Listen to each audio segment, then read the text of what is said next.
because the world is big enough that the United States is not the totality of the market in the world. So if the United States wants to go in that direction of completely shutting itself out of the China market, be my guest.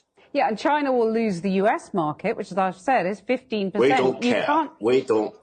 We don't care. China has been here for 5,000 years. Most of the time, there was no United States, and we survived. Right. And if the United States wants to bully China, we will deal with the situation without the United States. And we expect to survive for another 5,000 years. When you hear Donald Trump say China wants a deal, it just doesn't know how to go about it. They're proud people. J.D. Vance talks about Chinese peasants.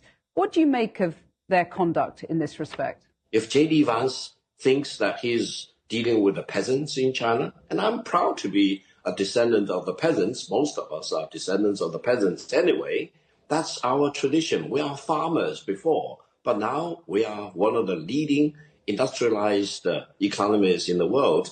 So I'm sorry, J.D. Vance doesn't know what he's talking about. And therefore, I don't think there will be China-US dialogue unless the United States changes its attitude towards China. Deal with China as it is, show respect to China, show respect to the Chinese people, and don't try to impose your prejudice and biased view about China or about the rest of the world. Oh, China's been around for 5,000 years. China's been around for 5,000 years, you know. 中国有5000年历史.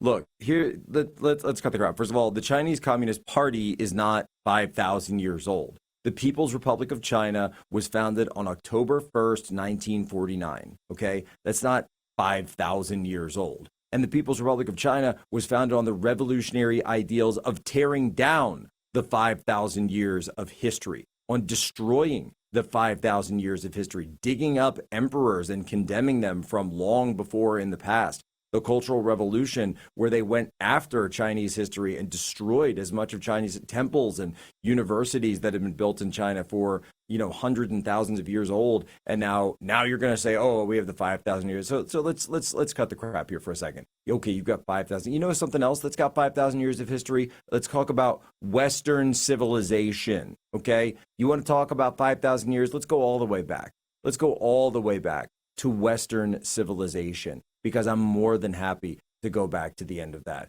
Let's talk a little something called the Roman Empire, if you want to go all the way to there, Beijing, because I'm more than happy to. I'm more than happy to. And yes, America is the descendant of the Roman Empire. Guess what? We're still here. Long story about that, but let's stick to it for the purposes of this. Now, let's understand. China's economy is largely export driven. It has been largely export driven. We know this. That's how they're completely set up. They build, they make the exports, they sell it out. Does China have more of a middle class now than when they did in the 1980s? Sure, absolutely. But it's not because of the workings of the Chinese Communist Party. No, it's because of deals they've made with Western civilization, deals that they made with Europe and the United States. That's why China has a burgeoning middle class now. That's why finally, for the first time, by the way, in all of Chinese history, and he even says it in the clip, he says, we are the descendants of the peasants. Yeah, why is your life better than it was in the peasantry of the Laobai Jing in the past? Which is ridiculous, by the way, that, you know, this Chinese Communist Party elite would go and speak for all of the people of China in such a way. The Laobai Jing, which means the old 100 names. It's this idea of, you know, the peasant class, the working men and women of China. And he's going to claim that the 1%ers that rule the Chinese Communist Party are the actual leaders of the people, et cetera, et cetera. No.